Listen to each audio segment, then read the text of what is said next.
ದೊಡ್ಡವನಿಗೆ ದೊಡ್ಡ ಮಗಳು. ದೊಡ್ಡ ಮಗಳು ಅಂದ್ರೆ ಇವಳು ಹೇಮ ಸುಂದರಿ. ಏಮಮ್ಮ ಅಲ್ವ? ಮಗಳೇ ರೂಪ ಸುಂದರಿ. ನಿನಗೆ ಆಗ್ಬೋದು ಹಾರ ಬದಲಾವಣೆ ಮಾಡಿ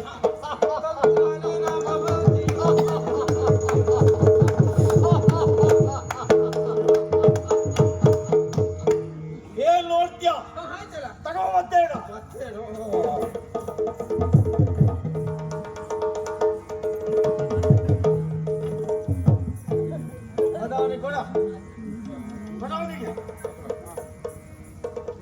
ಒಳ್ಳೇದು ಮಾಡಿದ್ದೀಯ. ಇದನ್ನೇ ಮಾಡಿದ್ದು ಒಳ್ಳೇದಾಯ್ತು. ಏನು ಅದಕ್ಕಿಂತ ಇದಕ್ಕೆ ಏನು ಹಣ ಹೆಚ್ಚು ಅಂದೆ. ಅದೇನು ಮೊದಲೇ ತುಂಡಾಯ್ತಲ್ಲೋ. ವ್ಯಾಪಾರ ಮಾಡೋ ಹಾಗೆ ಮಾಡ್ದ. ಹಣ ಹೆಚ್ಚಾಕಂತ ಒಂದು ಸರಿ ಹಿಡಿದಿಲ್ಲ.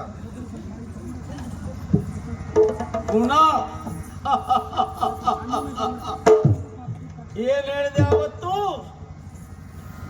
ಬ್ರಹ್ಮ ಬರೆದಂತೆ ಆಗುತ್ತದೆ. ತಪ್ಪಿಸುವುದಕ್ಕೆ ನೀವ್ಯಾರು?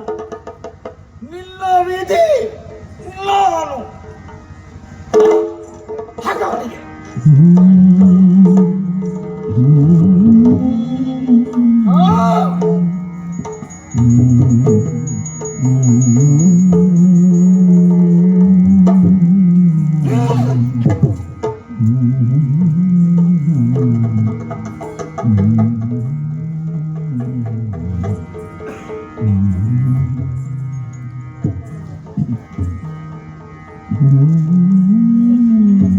ವಿಷಯಗಳಿಗೆ ತಪ್ಪು ಹೋಗ್ತದೆ. ಹಾಕು.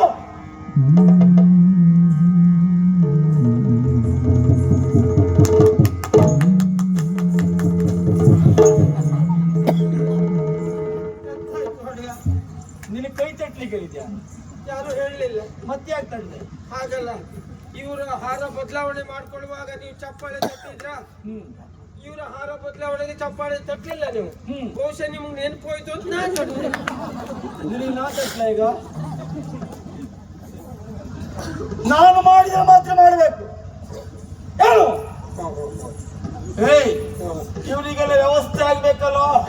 ಮಾಡು. ಅದಕ್ಕೇನು ಮಾಡು. ನಿಮ್ಮ ಹೆಸರು ಹೇಮ ಸುಂದರಿ. ಉಳಿಲಿಕ್ಕೆ ಸ್ಥಳ ಇವರಿಗೆಲ್ಲ, ಮಲ್ಕೊಳ್ಳಿಕ್ಕೆ ಎಲ್ಲ ಬೇಕಲ್ಲ ಸ್ಥಳ. ಹೇಮ ಹೇಮ ಸಾಧನ. ನೀನು ದನ ಹೇಮ ಬಿಡಿಸಿ ಹೇಳ್ಬೇಡ್ವ? ಹೇಮ ಸಾಧನ. ಹೇಮ ಸದನ. ಹೇಮ ಸಾಧನ ನಿಮ್ಗೆ ಉಳ್ಕೊಳ್ಳಿಕ್ಕೆ ವ್ಯವಸ್ಥೆ ಅಲ್ಲ. ಆ ಕಡೆ ಉಂಟು ಹೋಗಿ. ಇವರಿಗೆ ರೂಪಮ್ಮ ರೂಪಮ್ಮ ಸ್ವಲ್ಪ ಸರಿಯಾಗಿರ್ಲಿ ವ್ಯವಸ್ಥೆ. ಅಡ್ಡಿಲ್ಲ. ರೂಪಮ್ಮ ರೂಪ ನೀ ಲಯ. ನೀ ಅಲ್ಲ. ಎಷ್ಟು ಬಾರಿ ಹೇಳಿದ್ದೇನೆ ಬಿಡಿಸಬೇಡ ಅಂತ.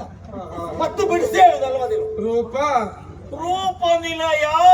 ಅವ್ರು ಹೇಳಿದ್ದೆ ನಿಲಯ. ಅಲ್ಲೆಲ್ಲ ನೋಡಿದ್ಯಲ್ಲ, ಸರಿ ಉಂಟಲ್ಲ? ಹಾಸಿಗೆ ಮೆತ್ತಲೆ ಉಂಟಲ್ಲ? ಎಲ್ಲ ಉಂಟು. ಕಳಿಸ್ತವರನ್ನಾಗಿದೆ. ಓಡೆ ನಮ್ಮ ಸಂಖ್ಯೆ ಎಷ್ಟು? 420.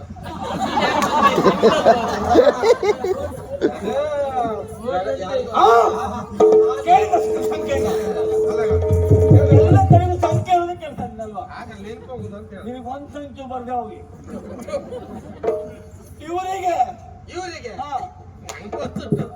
ನೀವೆಷ್ಟು ಒಳ್ಳೆಯವರು ನಂಗೆ ಗೊತ್ತಿಲ್ವಾ? ಏನು ಬಹುಶಃ ನಿಮ್ಮ ಕೋಣೆ ಇನ್ನವರಿಗೆ ಬಿಟ್ಕೊಡ್ತೀವಿ. ಯಾರು ಹೇಳಿದ್ದು? ಅಲ್ಲ, ಹೀಗೆ ಇರ್ಬೋದು ಅಂತ ಕಲ್ಪನೆ ಮಾಡ್ಕೊಂಡೆ. ನಾನು ಹೇಳ್ತೇನೆ, ಇವರಿಬ್ಬರನ್ನ ಕುದುರೆಯ ಲಾಯಕ್ಕೆ ಕಳಿಸು.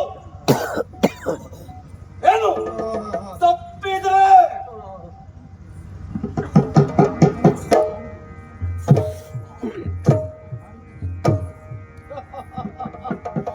ವನಜಭವ ಬರೆದಂತಪ್ಪುದು ಅನುಭವಿಸು ಶಟನೊಂದಿಗೆ.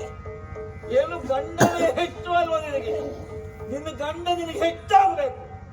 ಆವಾಗ ಗೊತ್ತಾಗ್ತದೆ ಅಪ್ಪನ ಬೆಲೆ ಏನು ಅಂತ.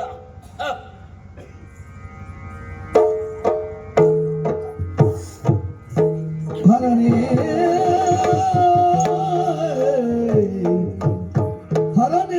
ಮೃತ್ಯುಂಜಯ ಪುರಗರನೇ ನಾನೀ ಭೂಪಗೆ